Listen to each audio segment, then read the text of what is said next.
Okay, now this is this little charty thing that you can. Let's try and get the camera focusing in on it. Do you see in front of you is the specific gravity measuring charts for alcohol.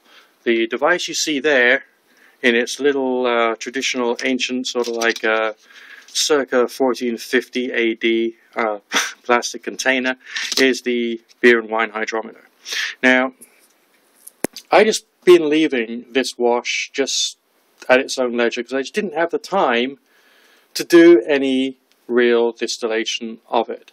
And I just lifted the lid and I tested it with the little device, and I've noticed the percentage has gone up. So it was like about 4 or 5%. It's now up to about 7.8%. The initial starting gravity was 1070, and it's now gone to 1020 in accordance with the little gradient on the thing.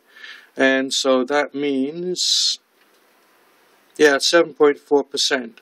So essentially it's steadily increasing, very slowly. When I lifted the lid, it was still bubbling, there was still a strong yeasty smell, and that means that, you know, there's still some kind of biological activity there. There's still a bit of like a bubbly theme going on inside the whole thing, which makes me feel that yes, there is still some fermentation. So now I'm stuck really, because I don't really know whether I want to think, to hell with it, let's play with the distiller and just like get something out of this. Typically with a 14% wash, you can expect to get yourself about 3 litres worth of alcohol. So essentially with this strength being approximately half that, I would expect to get myself 1.5 litres of alcohol, about 90%, between 90 and 94%, taking into account the power of the distiller. Now, what you see here on this scruffy piece of toilet paper, yes, it was a clean piece of toilet paper, don't be silly, okay? You've got your minds in the gutter, all of you, okay? Right, these are the copper saddles. These go at the top of the fractional distillation column of the Turbo 500 distilling unit. Now, through use and oxidation, they've gone dark, and that was a bad thing. So what I've done is I've taken some citric acid, see if I can find where I put the friendly stuff. Yep, there we go. Standard winemakers, to change the pH level of country wine, citric acid. And I made a reasonably strong solution, and I left my little copper saddles in the solution until such a time as they decided to change colour. Now, it hasn't been perfect, but I'm telling you that by comparison with what they were, there is actually some shiny, pinky, orangey metal underneath there, so I've managed to remove lots of negativity. The purpose of having the saddles is because they help to remove sulfur-related chemicals which come off in the vapor, which is of course what you're trying to condense to make your fuel. It's what's used to make, you know, drinking alcohol basically. But when I'm burning this stuff, I will want to make sure that the smell is not too rank. Okay? Because I've done some burnings before of bioethanol which I had distilled, and I hadn't finished it off properly, a bit too much yeast in the air, so just breathing the air in the place where I was burning the bioethanol, I ended up with some bad vibes basically going on, because I got a hangover headache. It was terrible, and that was just through breathing the stuff that came off. So if I can do whatever I can to remove any chemical nasties, then that's important, okay? Over here in this baking tray, I've got a combination of the ceramic saddles which go into the fractional distillation column, and I've also got the smaller boil enhancers, and their job is to stop it from surge boiling when you're, you know, actually doing that thing, doing the distillation thing. So I'm going to get those sorted out. I might leave my fermenting bin to go for a few more days, see if I can increase the percentage a bit more prior to putting in the wine findings, because obviously I'm doing this at a budget. But today's findings is quite interesting.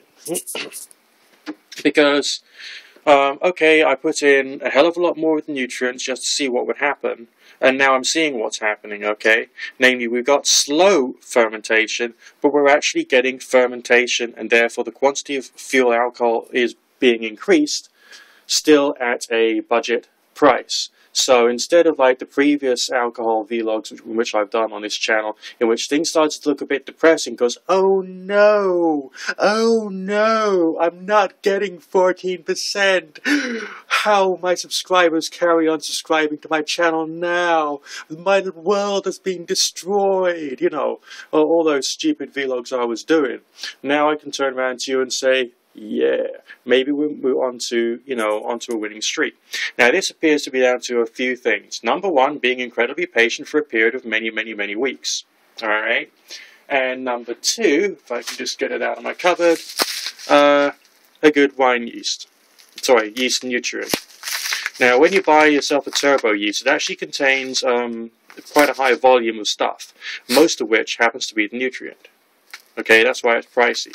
So part of my experimentation moving further forward into the future is to work out the cost-benefit analysis of using a cheap wine yeast nutrient, which is typically used to get a more full fermentation, and I'm trying to use it to get good enough fermentation for me to be able to start burning. Now, essentially, thinking about this in a bigger level, like seriously big level, moving further forward, future, and all the rest of that, and doing this seriously on like a weekly basis, I'm going to have loads of these things going, because it's not going to be just a question of 4-week rotation or 3-week or 2-week rotation.